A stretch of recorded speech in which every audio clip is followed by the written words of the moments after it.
Welcome to the 13th episode of It Wasn't Me, a true crime podcast where we talk about murders that intrigue us. I'm Mercedes. And I am Cindy. In this week's episode, we not only reveal the details surrounding the death of Duran St. Louis Bailey, but also the question of not one, but two severed penises. Thank you for listening to last week's episode where we examined the death of Joseph Andriano by his murderous wife, Wendy. Our podcast is not recommended for children. Fair warning. This can be extremely horrifying and graphic, and we will use offensive language. So if you have kids, put them away for a while and join us for a murder. Be forewarned, we are passionate and always have been about true crime. Sometimes we're going to make jokes and we're going to laugh during our podcast. For more information and links to our Facebook, Instagram, and Twitter pages, please visit our website at itwasn'tmetruecrime.com. Subscribe to our podcast on your favorite platform, and please give us a 5-star rating. While you're there, leave us a comment telling us which murder intrigues you. And if you like our show, please consider supporting us through patreon.com/itwasn'tmepod. We appreciate our Patreon supporters more than we can express with words. Thank you so very much.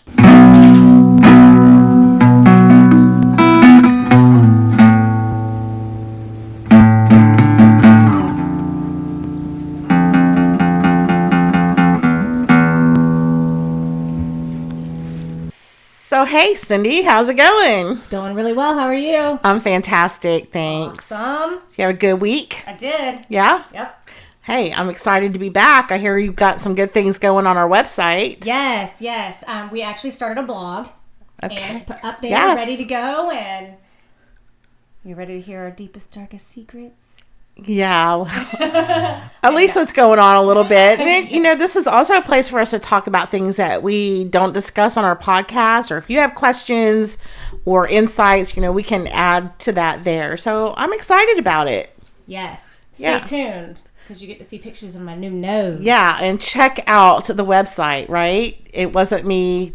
Truecrime.com. Thank you. Thank you. So anyway, Cindy, this week, we're going back to Vegas. We were there a few episodes ago with a bloody box of bones when our guy had kidnapped the 8-year-old. Yes. Now, I don't like doing other podcasts. I've said this before that other people have done. So I just type in random keywords. And my random keyword search this week was, it wasn't me. Ooh, and I got it. Yeah. And I got a doozy of a bite. So I am super excited to tell you about this murder. Please do. I'm ready. This story begins on a hot Vegas night on July 8th, 2001, when one Richard Schott, an entrepreneur of the homeless variety, was dumpster diving. So he was looking for aluminum cans. And actually he was behind the Nevada State Bank, and he moved some trash around. There's a cardboard box. He moved the box, and lo and behold, he finds a gruesome discovery. Uh-oh. He finds a mutilated, tortured body of a dead man. Awesome. All right. He was totally shocked by what he saw, and he described the scene as horrific. In newspaper accounts, he said that he noticed that the dead man's pants were pulled down to his ankles, and the guy's groin area was covered in white plastic sheeting. He also noticed this guy had a cracked skull. Jeez, he was very observant. Yeah. His blood-caked eyes were swollen shut. The dude was missing 6 teeth, and they were scattered about on the ground. So this is what this homeless person reported. This is what the articles that I read reported that Schott saw. Okay. All right. He also noticed that the guy was stabbed multiple times. Blood was everywhere. It was a bloody scene. I imagine so. But most horrific of all was that he noticed that the man didn't have a penis, and he saw that someone had just flung it onto the side. Oh. And it was a few feet away from the dead man's body. Oh, that's tragic. Yeah. Well, Richard Schott, I wonder if his name was Dick for short. Dick Schott. Dick Schott. Oh my gosh. Anyway, somehow he got a hold of the Las Vegas Metro Police, who arrived shortly after the discovery of the body. They secured the crime scene with the obligatory yellow tape. They quickly established the perimeter of the massacre, and of course, it attracted, onlookers, the macabre, the nosy. Here. Yeah, there they were. So there was a small crowd surrounding the outer perimeter of the yellow tape. Now, the dead man had no ID. So at first, they didn't know who this guy was. But the police started asking around, and people were like, yeah, I think that's St. Louis. So they decided that this homeless guy must go by the name St. Louis on the streets. Okay. How did they determine he was homeless? Just because the homeless people said they were homeless? Yeah, I think word on the street said that this, we don't know this guy's name, but he goes by St. Louis, and he's newly homeless. Like, he was not homeless for long. Okay. Now, back at the scene, there was this one officer that was approached by a woman named Diane Parker, and she was a resident of an apartment complex that was very close to the bank, like it was next door. She came up, she's like, what is going on here? And she told the cop that a week ago she had been raped, and she was wondering if the dead guy was the man who had raped her. The officer... Well, how did the officer know that? Well, she was just wondering who it was. Okay. And I don't know, she did tell the officer that she had been raped a week before. She was wondering if it was the homeless guy that had raped her.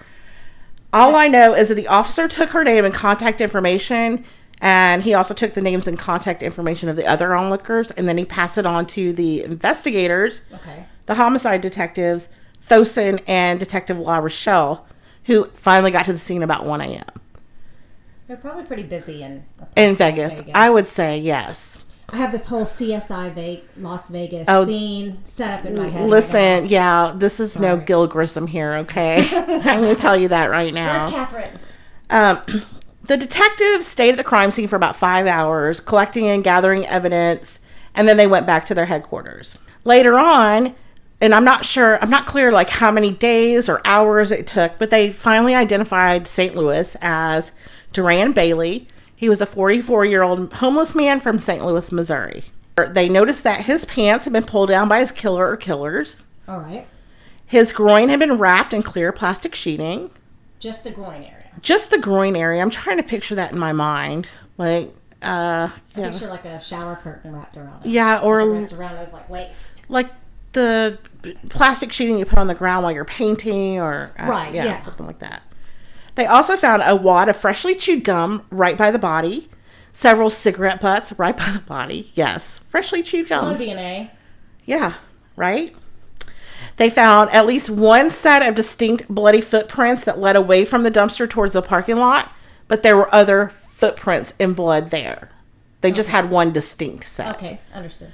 There were fresh tire tracks on a parking divider that led out of the bank parking lot, and they could tell that it was fresh, and I guess it's just not faded. Okay. They also had access to the to the video footage from the bank's ATM. Oh, that's some quality. Exactly. And in 2001, it was... I mean, you can't get quality video today. Right. Alone. But at least it's something, right? You can at least identify male, female, black, white, Hispanic, whatever. Maybe. I mean, you can see my house from outer space from the satellite, but, Yeah, true that. Yeah. They also had access to dozens of witnesses who lived in the apartment. There were 2 apartment complexes right next to the bank. Okay. So they had all those potential witnesses. After the after the autopsy, the ME had some findings. Okay. Yes, we know that there was blunt force trauma to Bailey's head and to his body. Mm-hmm. He had multiple stab wounds. Right. He had post-mortem amputation of the penis, so his dick was cut off after he was dead. His carotid artery had been slashed, and pucker up, girls, but his he was stabbed in his anus and slashed. Yes, they found in his asshole. Yes, he was pretty much raped with a knife with a blade up. Holy shit! Yeah, I just puckered up. Yeah, I know you too. I know. Holy you too, crap! Right? Now they did also. Was he alive when that happened? I don't know. I don't know if he was or not. It may have been. Okay, now later on, are we gonna find out if he's the rapist or not? We're gonna, Was he the guy who raped the girl? Okay, well, I can't tell you that story Why yet. I sound really country all of a sudden. Okay, so more evidence that when they did swabs on his penis and anus, they did find semen that was not his. And Like also, in his anus? Or on it? Like they jacked off and like... well, they used a swab, so I'm not sure. Okay. Okay, I'm not sure how that was. They didn't give that kind of detail in the articles. Was he raped? I would say that yes. I did read a couple of articles where it said that he was, and we're going to get into that later. It was kind of like... After the razor raping. But, like, was he, he had raped before. Okay, so I'm going to say yes, but I'm going to say I haven't found, like, solid evidence of that. Okay. Just based on, things that I found in articles. Like, a few different articles said that he was raped, but... Nothing definitive. We're going to talk about it later. Okay. Another thing was that the medical examiner did not really establish a time of death. And this is going to be important later. Is this because of the heat? I mean, it's July. There are a couple of different reasons. He was in a dumpster. He kind of gave a time, but then the police said, oh, no, that can't possibly be right. So we'll get to that. Okay. All right. So now the next day, after they found the body, the two detectives, Tosun and La Rochelle, interviewed the bank employees at the, and they said that St. Louis was probably a customer there. He had been, his description matched that of a bank customer, but the security guards yeah. I mean, my description meets lots of customers at lots of banks, I'm sure. Right. I mean, besides you brown hair, blue eyes, and noseless, but you get what I'm saying. Right. Well, there aren't many people that walk around with gauze on their face, right? Okay. The security guard also said that, this wasn't a place where homeless people hung out. It was not. It was not. Okay. Tosun and La Rochelle also went and interviewed Diane Parker. Remember, she's the lady that claimed that she was raped a week ago. And did she or did she not go to the police prior to the murder? She did call. She called the police a week when it happened. Yes. Okay. Did they make a report? Yes. Okay.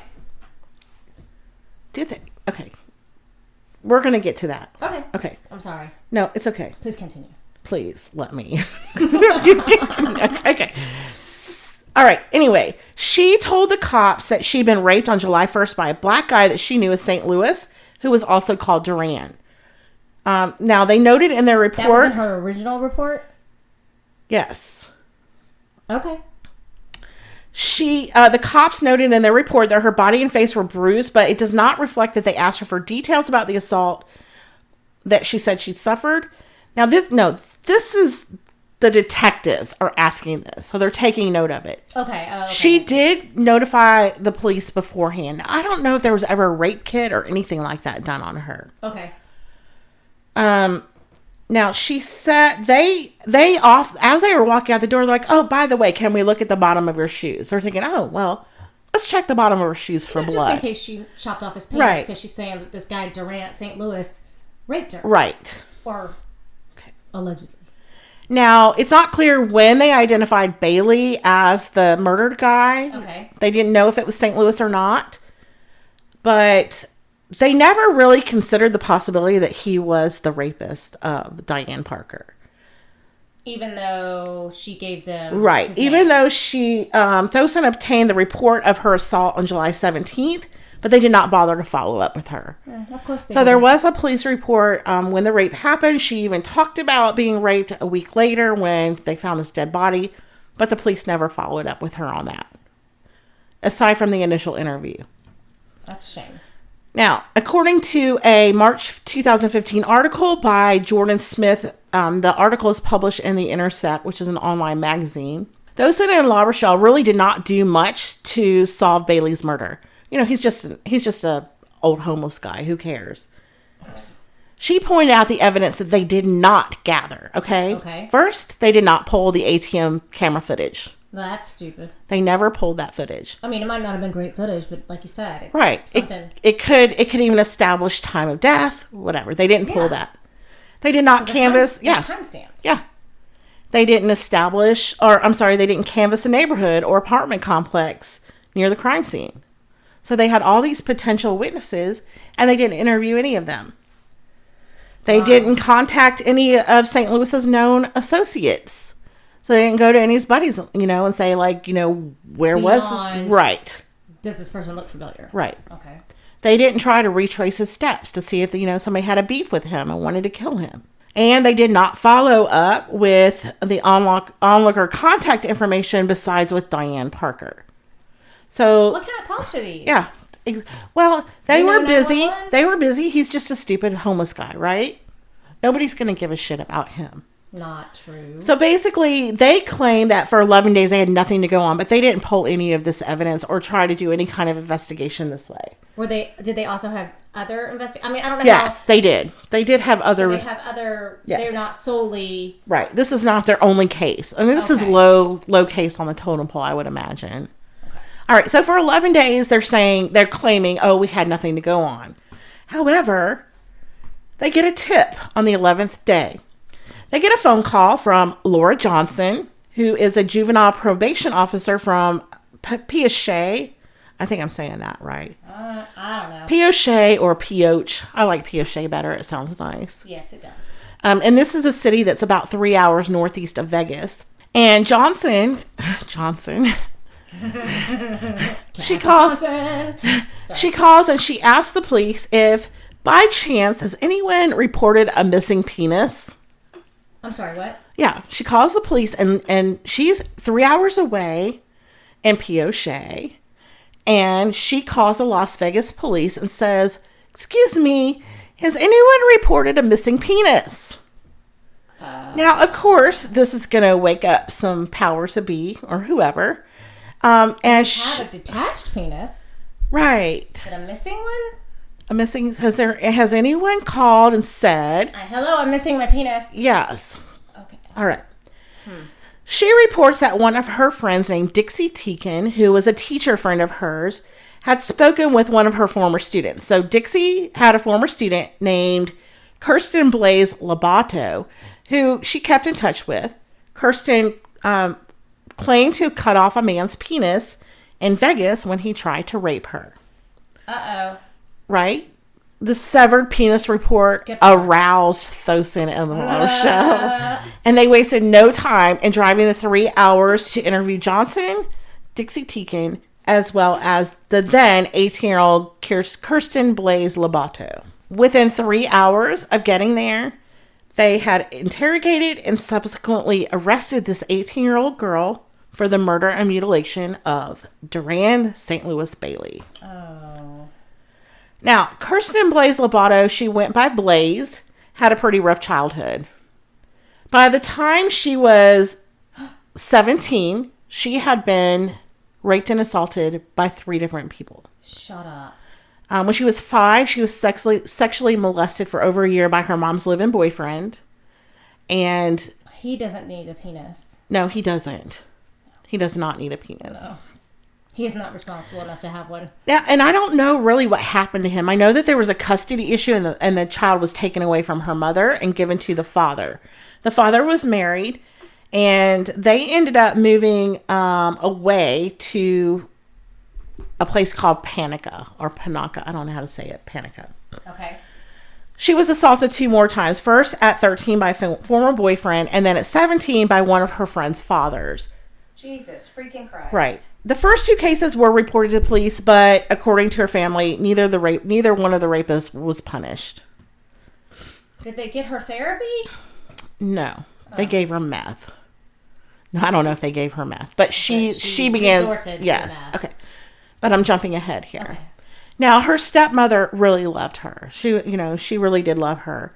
And when she was interviewed, she said that when Blaze was 10, the family moved from Las Vegas to Panica, which is a small desert Mormon town, like in the mountainous regions, right by the Utah border. The community was very welcoming to the family, and Blaze was very friendly. She made friends with, really good kids from good families.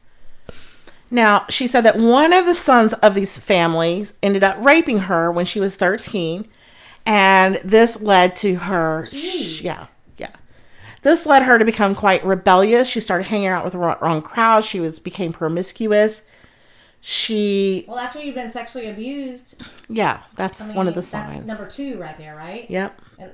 Yes, this is number 2. Jeez. And the first time was when she was 5. This poor girl. When she went wild and started hanging out, sleeping with people, she became the target of bullying and, of course, gossip. And according to her stepmother, this is around the time when she first started using meth. The stepmother admitted that she and her husband, Blaze's dad, also were meth users, but only when their life became difficult. Doesn't your life become difficult once you start using meth? I mean, I would think so. I'm not a meth head, but just based on observation of those around me that I know, not even that I know, but that I see. Lobato was a bright student. She loved poetry. She was good in school, especially with English. And she, had that teacher friend. She wrote a lot of poetry, like I said, and she had something published in some journal for young writers.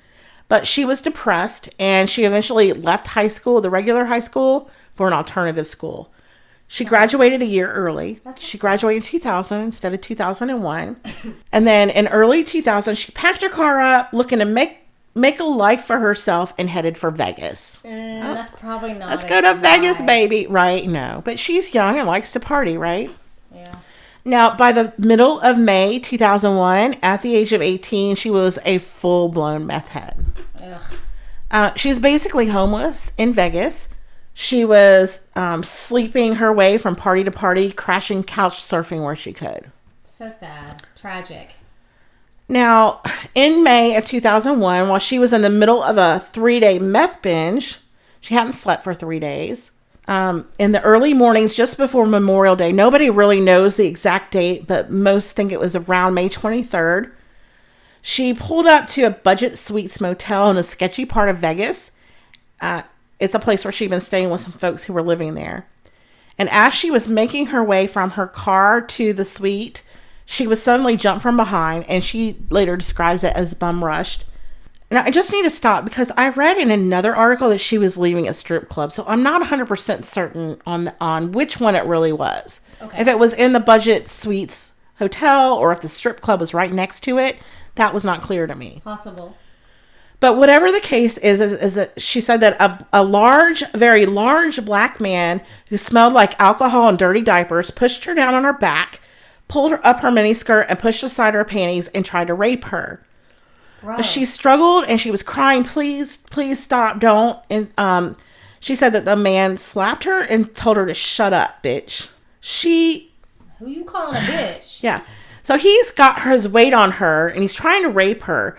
And she manages to reach in her back pocket where she kept a small butterfly knife that her dad had given her for her safety. And she flipped it open. She grabbed for the guy's groin and she slashed. He jumped off of her quite quickly, and she freed herself and ran to her car. When she looked back, she claimed that she could see him on the ground. He was alive and well, but he was crying. He was hurt. He had his penis slashed. Good for him. Right? All right. So he doesn't deserve a penis either.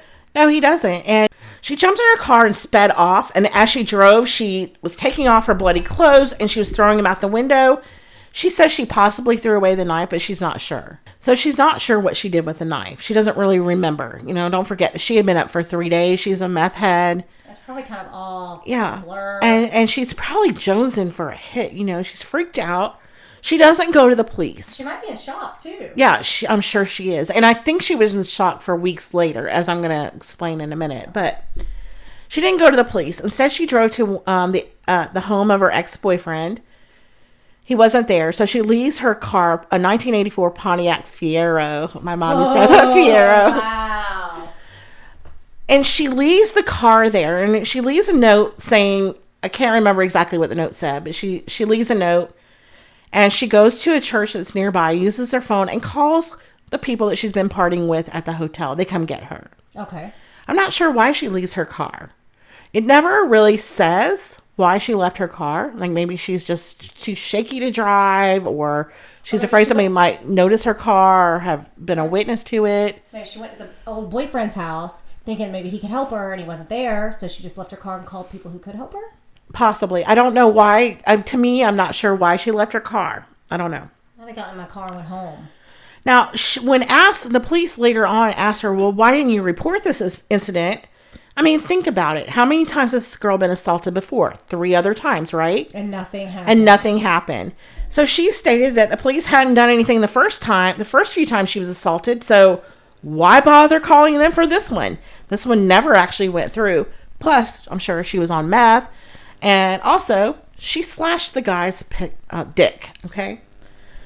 So I imagine that she just didn't want to get involved with the police. Yeah, I mean, I can totally see that, and I get it. Yeah. Now, remember I told you, I think she was shocked for a few weeks after because she told everybody, she told everybody, well, this happened to me and this is what I did. She told her friends and family. The story never varied. It was always the same story. In the weeks that followed her attack, she would bring it up a lot. She would talk about it a lot. In Vegas, where she continued to use meth, and then when she went back home to Panica, where she eventually returned on July 2nd. She wanted to get cleaned up. Okay. One friend that she told on a drive to Utah, she described the attack to her friend. This lady's name was Kimberly Grindstaff. She told her that she had used the knife to defend herself. She slashed the man somewhere near his groin. And the girl, Kimberly, said that she didn't even get the impression that the guy was hurt. She said that I was under the impression it was just enough for her to get away. And who knows? It might have been, right? Another one of her friends, Heather McBride, heard a nearly identical story saying that Lobato had told her she used the knife to defend herself against the sexual attack and that she cut the man's abdomen. And McBride said that she asked her, well, what happened to the guy? And Blaze said, well, I didn't stick around to find out. Right, because if she didn't believe that maybe he was really injured and just stunned and she was able to get away, she was hauling ass. She wasn't going to stick around. This is just enough for me to get loose and get the hell out of there, right? Not trying to get... Now, McBride says that she says that they discussed this on July 2nd or 3rd, right? She doesn't remember which, but she remembers it was more than a month after the assault. Okay. Duran Bailey's body was not discovered until July 8th, and it was discovered 8 miles away from where Blaze said her attack took place. So she said that she was attacked in the Budget Suites parking lot. Right. While Duran was found in the bank, behind the bank by the dumpster.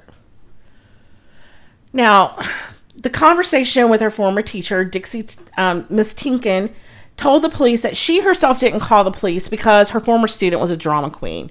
She's like, I don't know. Her story didn't quite seem believable. And I'm going to tell you a little bit later why she didn't think it was believable. Okay. The cops show up at her house in Panica. And she realizes that her worst fears confirmed, that this guy that she slashed in the parking lot must be dead. Why else would the cops show up at her door, right? Right. I imagine that she's probably scared to death. Yes. So over the next hour or so, she answers the cops' questions and she's sobbing. She described the attack that happened to her in May. She described the location in detail. She described the man who attacked her. She described what she did to him and then what she did afterwards. She did tell them that she cut her attacker's penis. But she said that her memory wasn't that great because of the meth. She thought she was trying to cut it off. She told the cops that she was back home to clean up her act. Well, good for her. I mean, at least she's very honest with them. It sounds like she was trying to be as honest as possible. Yes. Yet, they did not find her believable? Well, okay, I'm going to get to that. Okay. Because don't forget that she's a meth head. Yes. So they're discounting her story right away. Yes. Now, I have a question. Why? Of course you do. Of course I do. So why did the teacher's friend, because the teacher's not the one who called the police, the teacher's friend is. Yes. Okay, so what prompted her to call the police and ask if you're missing a penis? This is the big question of the whole case. And we're going to get to what, because it's hearsay. Absolutely. It's a rumor. And we're going to talk about that when we get into the trial. But for the police to discount Diane Parker and her rape and then go with some lady from Panica who is a juvenile probation officer. So I guess, is that considered kind of law enforcement? I don't know. Yes. So maybe they're taking her word. Oh, and then they're like, well, holy shit, we got somebody. This is too close. We're going. But Lauren Johnson had never spoken to Blaze Lobato herself. She had a conversation with this teacher, and then she took that information and called the police. Now, if I called the police, not as a probation officer, not as anyone, and said, well, my friend Mercedes has this friend who said that they cut someone's penis off, they would say, I'm sorry, ma'am. We can't. That's not valid information. That's hearsay. Yes. We don't care. And here it is. It's information dropped in their lap, and they don't really have to do any work for this investigation. They just need to close a case. Exactly. Now, these are things, remember I told you that I read that article by Miss Johnson from The Intercept magazine. She's pointing out all the flaws of this investigation. She said that the cops failed to ask some very important questions. She put their asses on blast. Yes, she did. And this was published, I believe, in 2015. She said that the police never asked Blaze where she was the weekend of Bailey's murder. All right. So this article was published after the trial, after all of that. Okay. Yes. She also said that when Blaze described the attack against her, including a detailed description of the budget suites, like what happened, which happened to be located across town from where Bailey was found 8 miles away, that the officers failed to ask any questions that would confirm where she had actually been, or if she'd ever been to the original crime scene where Bailey was.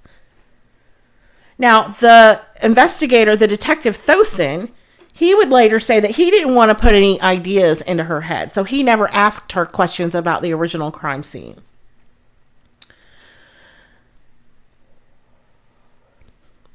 When Lobato described the man to the cops, the man who attacked her, they did nothing to elicit details that might confirm that she was actually talking about Bailey and not a different black man. When Tosun showed her Bailey's mugshot, Lobato said she did not recognize him. However, Tosun later said that he didn't believe her, that her demeanor showed that she really did recognize him. And then finally, when Lobato mentioned that her attack had occurred over a month ago, not within the last couple of weeks, they failed to show up at all. Instead, they turned off their tape recorder, ending the interview. That's shitty. Yeah, that's when they arrested her. These two. No, they arrested her and drove back to Las Vegas. On what evidence were they arresting her? Just that she admitted she cut someone? I'm so glad you brought up evidence, because that's going to come up. All right. Prosecutors and police repeatedly suggested that her recorded statement to police on July 20th was a confession. No. She was explaining what happened, and they're saying, oh, this is her confession that she murdered Duran Bailey. Now, at her trial, one of the prosecuting attorneys, by the way, who was a judge in Nevada, was publicly chastised by the Nevada Supreme Court for being for dubious behavior. So he had done things that were questionable, like swaying the jury illegally. And I read all this, but he did some things that were quite questionable a number of times, not just once. Right. Okay. So he showed a pattern. He showed a pattern. And how the hell did this man become a judge? Sometimes I question how people become judges because they're voted in. And we're not talking politics in this podcast. Nope. Okay. Love you. All right. Anyway,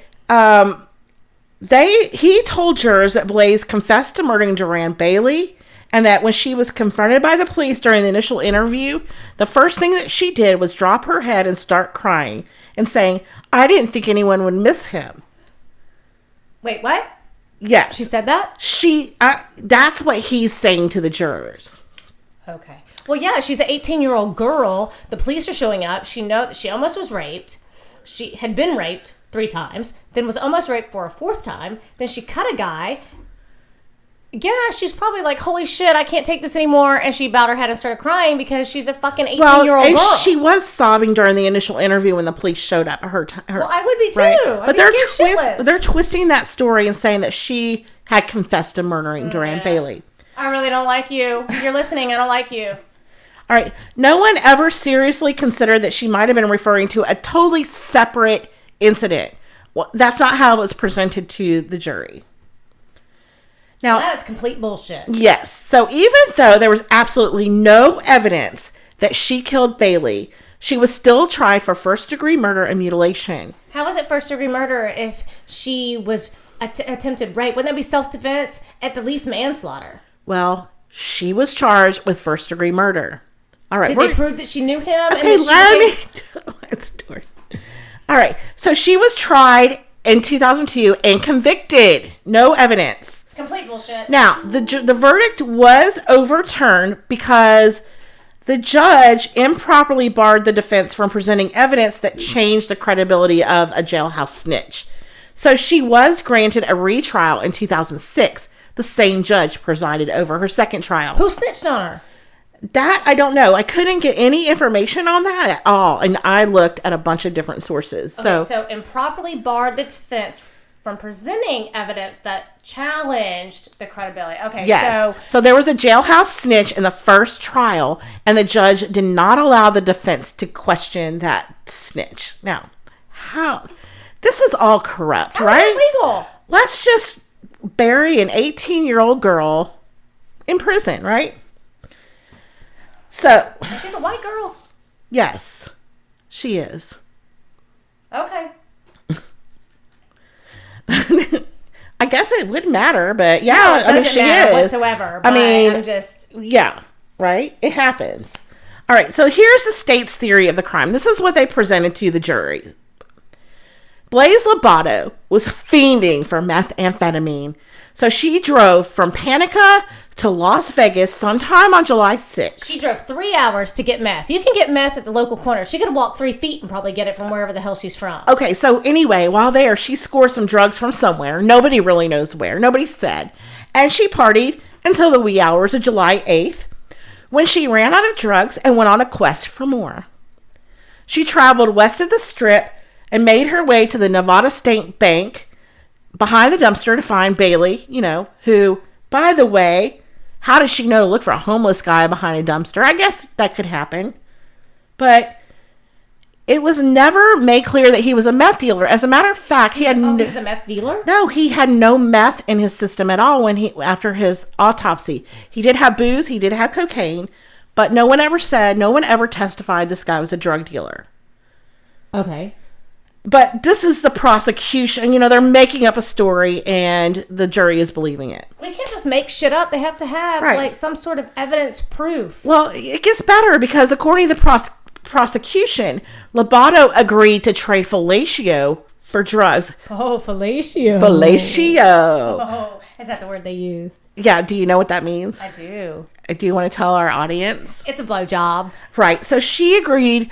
This is what... I'm sorry, it's oral sex. But on a man's penis. That's a blowjob. Okay. So he's saying that she agreed to give this guy a blowjob for the drugs, but then she changed her mind because she's been sexually abused so many times that she just decides, no, I'm not going to do it. Because I don't want to stick your diaper smelling ass dick because in my mouth. He stinks, right? And she doesn't want to do it. But he's not going to take no for an answer. Gross. All right. This pisses him off. And then she gets pissed off right back because this 100-pound 18-year-old high on meth then somehow overpowers and beautifully overpowers and brutally murders Bailey. She stabs him repeatedly. She bludgeons him with a baseball bat that she kept in her car. Now, they did find a baseball bat in her car. Was there blood on it? No blood whatsoever. No blood. blood. Find a knife where she ass raped No blood or other evidence was at all found on the bat or in the car. Before slicing and stabbing, according to the prosecution, before slicing and stabbing his rectum and amputating his penis, she beat him with a bat. But that's what they're telling the jury. If he was all jacked up on cocaine, he wasn't probably going to get the best... No. It's their story. They can tell it how they want, right? Right? Well, I guess so. All right. So they're saying that after she killed him, she covered his body with trash, jumped in her car, jetted back to Panica, 3 hours through desert and mountain wilderness, at night on 2-lane roads unlit. She arrived fast enough to get cleaned up. By midday, she was hanging out with a friend, driving around on a 4-wheeler and drinking beer. There's some serious hyperbole here. Yeah. Now, she got to present her alibi. She said that she arrived in Panica on July 2nd, 2001. She was sick and weak. She believed that she had been poisoned by bad drugs in Las Vegas. That's just withdrawal. Well, I don't know. This is what she said on the stand. Can you get poisoned by drugs? I imagine isn't that poison? You can put whatever the hell you want in that shit. First of all, meth is poison. It is. Like, I mean, that's like bleach and household cleaner. Battery acid and all kinds of... All right. Who thinks this is a good idea? Well, her stepmother took her to see a doctor on July 5th. So That's who thinks it's a good idea? Right. The stepmother. The stepmother, yeah. The meth head. Well, I don't know if she was a meth head at this point or not. Meth user when life is tough. When life was tough.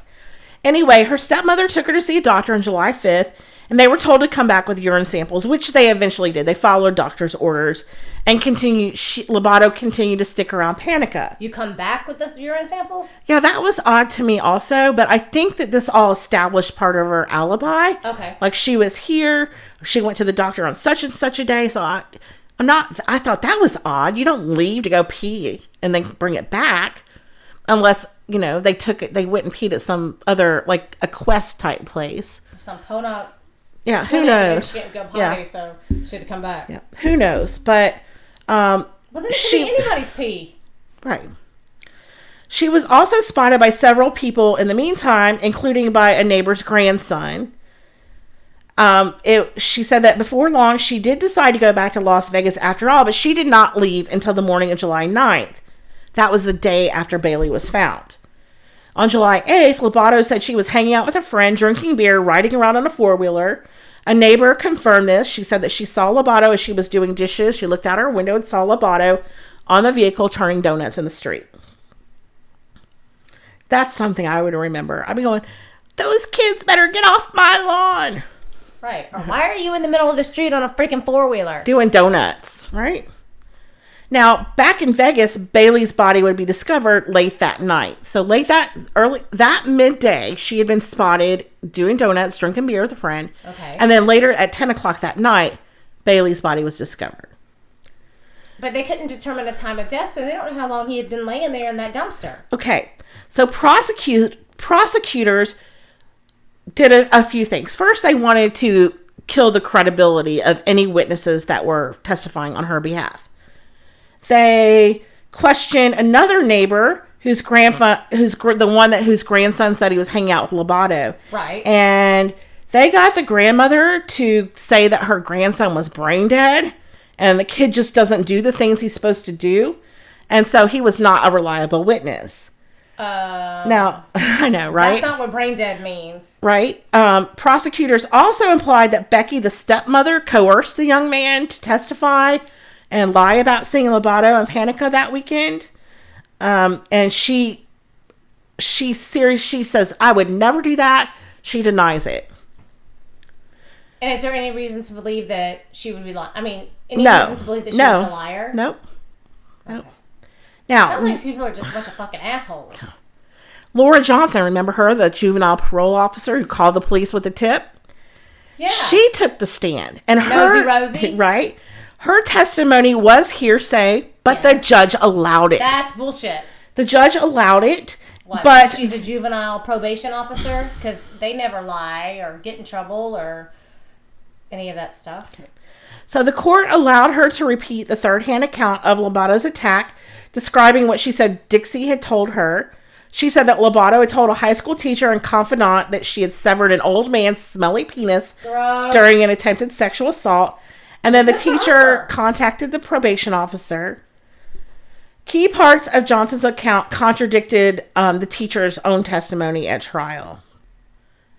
Now, when the teacher was... What do you call that when questioned? When she's questioned at trial by the prosecuting attorney, he tried to... She testifies. Yeah, well, thank you.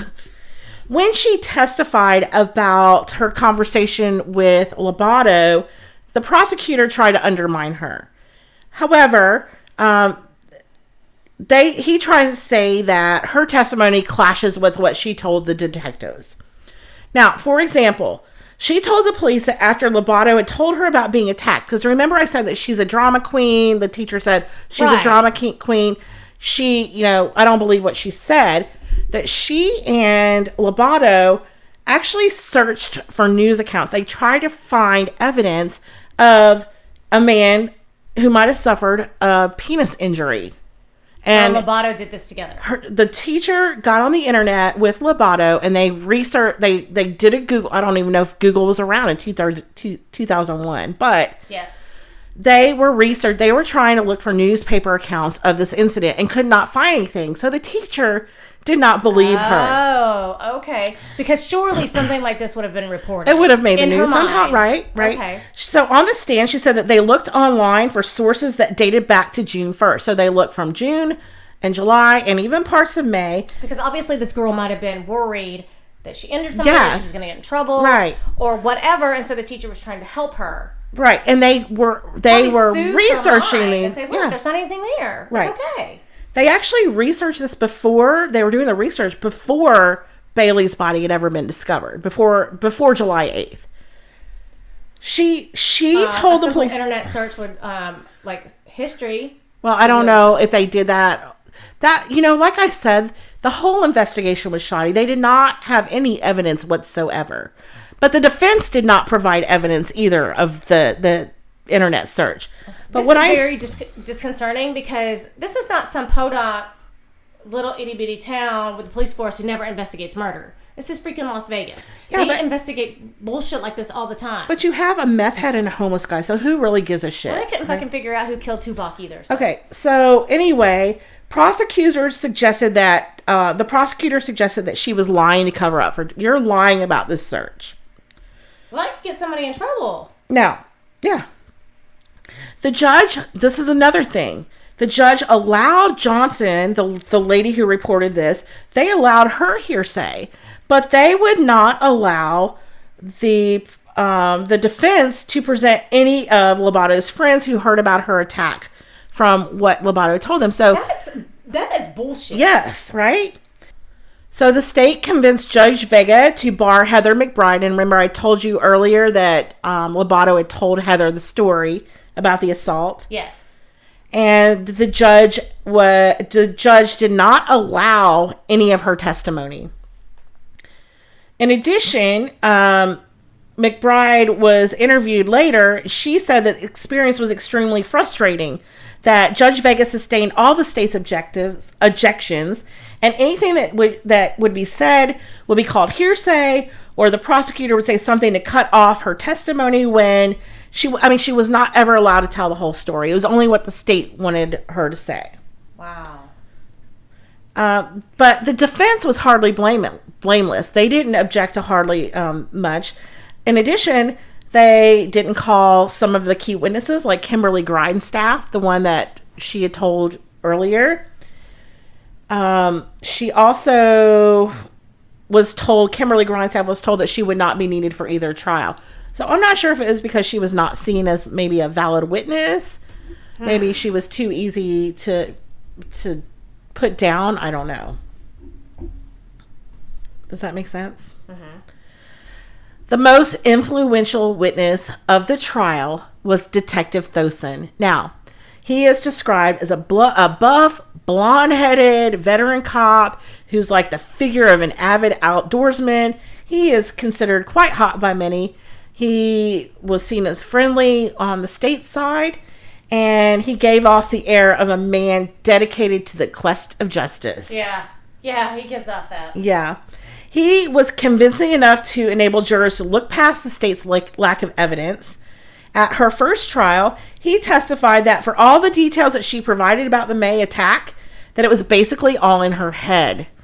She was on meth, he said, and he told the jurors that anybody who's on meth jumbles the facts about what happened. She jumbled the facts about what happened that night, and she was trying to minimize her responsibility for the murder. And although it was not recorded in his official police report, he also testified that he had checked to see if there were any other reports of a man seeking medical attention in May, June, or July 2001. He said that there were none, but there was nothing in a police report or any of his reports. That showed that he even tried to do that. Right. So during her second trial in 2006, he kind of changed his story a little bit. He said that his efforts to investigate her, the attack on another man, he elaborated more on it. He said, I can't do it all. So he delegated the work to his secretary. But again... Wait, detectives have secretaries? Yeah, I guess he does. She's not a detective. That's not her job. Right. But he says some things have to be delegated. To a police officer. So he maintained that he called some area hospitals, as did his secretary. I need to ask Loretta from Loretta's substation about this information. Okay, you do that. Now, he did not name the secretary, by the way. Of course he did, because there is none. Fucking detectives don't have secretaries. The sheriff's department might have a secretary. The police department might have a secretary. But he does not. That's bullshit. All right. So he also added that he had called several area urologists. You know, it's Vegas. There aren't that many there. And besides... I'm so sure. And besides, he says that a town of this size, you know, I've probably been at dinner with most of them at the same time. I don't think they hang out in the same circles. Now, despite his dismissal of her claims of a May attack, one juror at the second trial sent a note to question to the judge asking if Tosun had ever gone to the budget suites to see if anyone might have witnessed a man assaulting Lobato. Now, Tosun replied on the stand that the motel had no information about her and no reports of incidents happened in the parking lot because there's no sense in looking for a witness to something that we know didn't happen there. No, you don't know that. You don't. She was staying with friends, so they wouldn't have had her name. And the would-be rapist probably didn't report it to the hotel. Oh, I just tried to rape somebody and she cut my dick off. No, that's not how this works. Okay, yeah. So police and prosecutors were able to ignore or explain away all the facts of the case.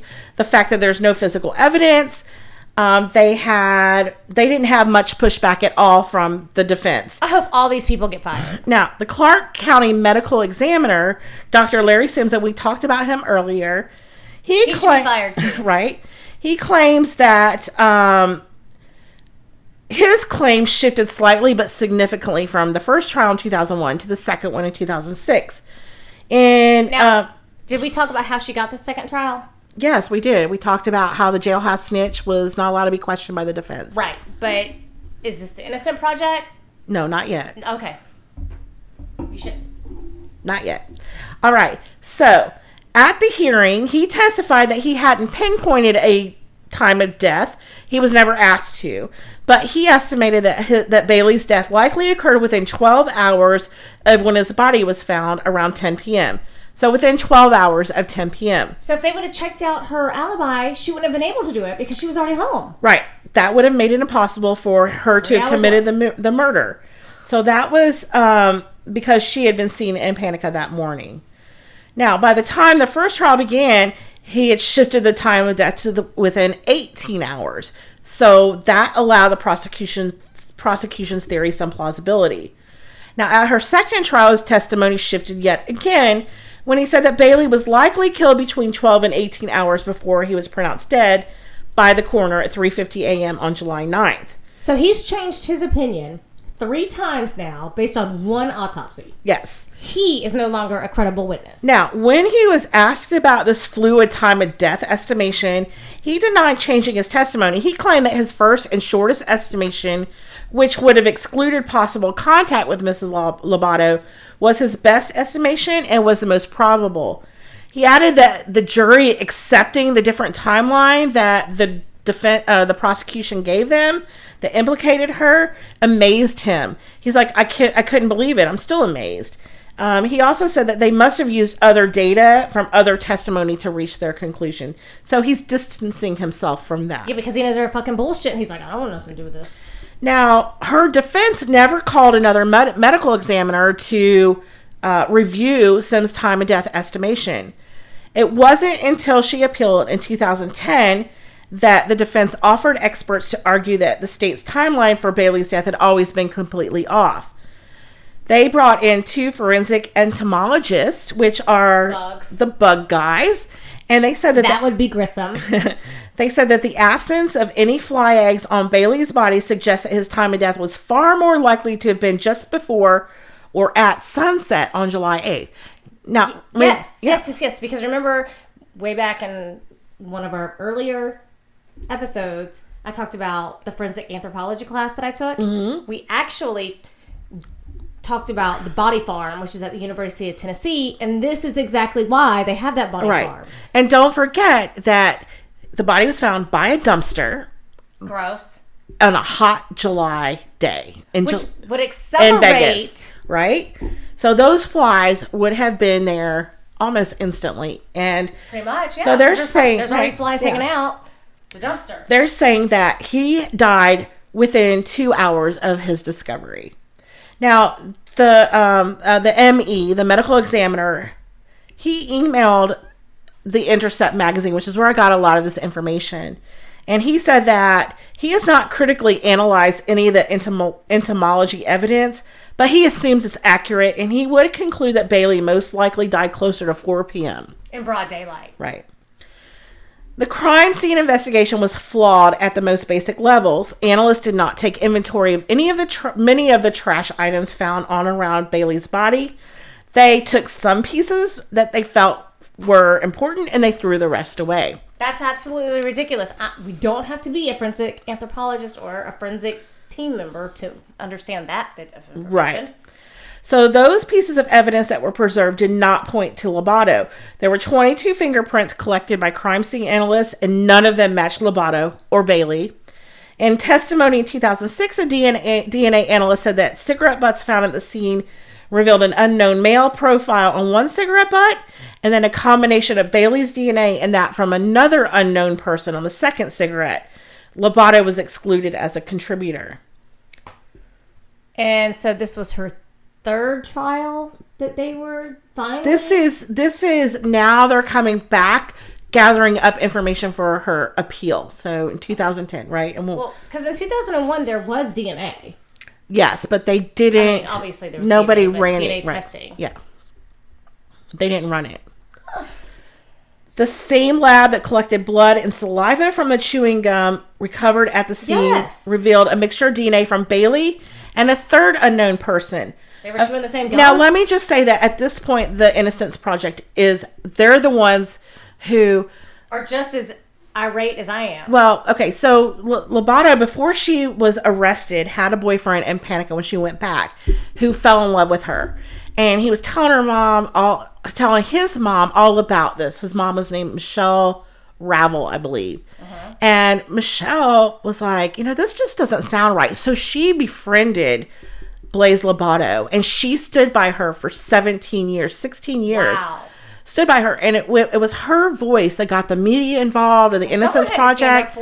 And so, she ran this media blitz about give Blaise, test Blaise's DNA, test the DNA evidence. They did. They also found DNA from the gum that revealed a third unknown person, and then a fourth separate DNA. Whoa. So there are 3 pieces of DNA. At three least. Different DNA profiles in this one wad of gum? Yes. Isn't that odd? Maybe they were kissing it. I don't know. I don't know. I'm finished with this gum. Would you like it? Okay. I'll share it with you. That's gross. Right? A fourth separate DNA profile was also found on a pubic hair that was found on Bailey's body. Well, Jesus freaking Christ. Was it an orgy in the dumpster? All right. We're going to get there. Orgy in the dumpster. There you go. Although police never determined the size or the make of the shoes that left the bloody prints at the crime scene. Why not? Defense experts concluded that at least one set of prints was made by a Spitfire model athletic shoe found sold only at Walmart. And they were 2.5 sizes larger than Lobato's. The tire tracks at the crime scene did not match her tires on her 1984 Pontiac Fiero. And then when the state knew that, but at that point they just stopped looking. They should be held in contempt, arrested, and charged with something. Right. I hope that she sued the freaking pants off Clark County. All right. So even what weapon that was used to stab Bailey, to cut open his carotid artery, or to amputate his penis was never determined. But at each of her trials, prosecutors had Tosun bring to court a random butterfly knife to demonstrate. And her defense attorneys never objected to that.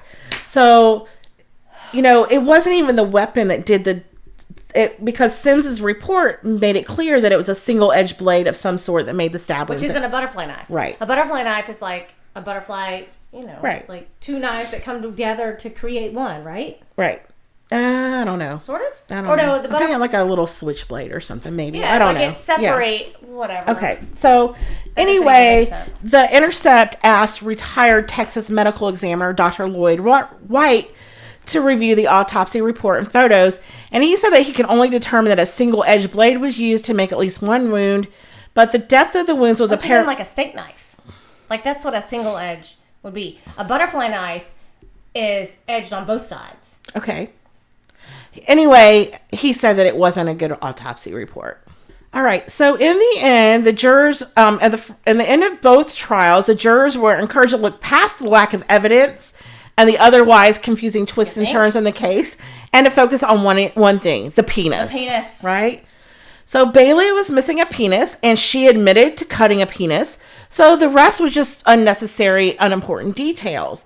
So the reason, according to the prosecutor Kephart, that you'll never forget this trial is because a man's penis was cut off. So that's what the whole trial was surrounded by. Now, in both trials, it only took a few hours of deliberation for her to be convicted by the jury. In her first trial, she was sentenced to up to 100 years on a charge of murder with use of a deadly weapon, and a second charge of sexual penetration of a dead human body. And at her second trial, she was only convicted of involuntary manslaughter and one count of sexual penetration. However, she was sentenced up to 35 years in prison and forced to register as a sex offender. And I did tell you about Michelle Ravel, who was responsible for the Innocent Project coming in. So in October of 2017, her attorneys presented the testimony of the entomologist and all of the other information, and she was granted wrongfully conviction of murdering Duran Bailey in 2002, and she was exonerated in December 2017 and freed from prison. How long was she in jail? 16 years. Jesus Christ. Yeah, she got out when she was 32. But the question is still, who killed Duran Bailey? The crime scene was gruesome. He had been beaten, his teeth were knocked out, his penis was cut off, a knife had been stuck in his rectum. Many involved in the subsequent investigations believe that he was murdered by friends of Diane Parker. Remember her? She's the woman who stepped forward at the crime scene, asking police what happened. She's the one who reported being raped by him. Yes. She said that less than a week before Duran's murder, she called Metro Police and told them that Bailey had raped her. She said he was continuously breaking into her home and threatening to kill her. She also told police that her friends, who she referred to as the Mexicans, confronted Bailey about the rape.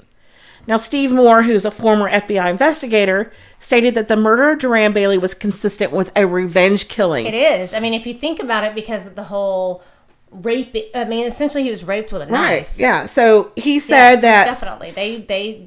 Yeah. Yeah. He said that 3 Latino men stick out to me who were witnesses. He said when he tried to trace them through their social security numbers, of course they were invalid. One of them came back for someone who's deceased. These were men who were not in the country legally, so you can't track them. He also said that Diane Parker had black eyes when she had been pounded, punched. She had been raped anally. And the man's... so here it is. She has black eyes. Bailey has black eyes. She's raped anally. He's raped anally. So it's kind of like an eye for an eye here. Mm-hmm. Now, she has since passed. She had passed away before the Innocent Project picked up this case. But her boyfriend at the time signed an affidavit saying that Bailey was killed by Parker's friends. And he says the murder was revenge for Bailey raping Diane Parker. Holy shit. Yeah. A private investigator hired by the defense to look into these friends said that the Metro Police handled the investigation of the murder of Bailey, and there's no evidence at all that they looked into the rape of Diane Parker. There's no evidence they ever questioned her boyfriend or any of her friends. It's also important to note that there was absolutely still no evidence of Lobatos found at all on the crime scene, but there was male DNA and male footprints. Shame on them. That, my friends, is the real life example of it wasn't me. And yes, amen. So my advice is stay away from meth because it can lead to many different roads of ruin. It did for Blaze Lobato, but thankfully she was eventually given her freedom. So I just really hope she'll have a life filled with peace, love, and happiness. Me too. I hope that she sues the shit out of them. Well, as a matter of fact, she actually has a federal lawsuit claiming that she was framed for the murder by Las Vegas detectives Thomas Tosun and James La Rochelle. She was. Yeah, she was. And this was just I just found this article on November 30th, 2019. So this is very, very recent. That's not even a month ago. No. And it's a huge, long article about all the claims all the counts against them. And so hopefully... whether they intentionally did it, like knowingly said, we're going to frame this girl, or if they have to be held accountable for their bullshit. I'm sorry. That's just, we're held accountable in our daily lives for the shit that we do. They need to be too as well. Yes. And she also names the medical examiner in this suit. So all the people that you said should lose their job, the judge, they're all in this lawsuit. Good. I hope that... And here's the thing. I have a very good friend of mine who I went to high school with, who I've known for half my life, who is a homicide detective. I can stand here today and say he would absolutely not do that. Well, I hope not. Because these guys give all homicide detectives a bad name. Yes, exactly. Ugh. So that's it, guys. Thanks for listening, and I hope you enjoyed this week's murder. We really appreciate sharing our passion with you, and we thank you for your support. And if you'd like to support us even further, you can subscribe to our podcast and give us a 5-star rating. While you're there, leave us a comment about absolutely anything. Your subscription and ratings are essential to our success and will help push us up the charts. You can do this on your favorite platform. For more information and links to our Facebook, Instagram, and Twitter pages, visit our website at itwasn'tmetruecrime.com. We are so grateful to spend our time together to share our murderous stories. Thank you so much for listening to us and supporting us. We would like to thank our Patreon supporters. They are the extra. You too can become one of our beloved patrons by signing up at patreon.com/itwasn'tmepod. Subscribe to our podcast, leaving us a rating. And thanks, guys. And remember, it wasn't me.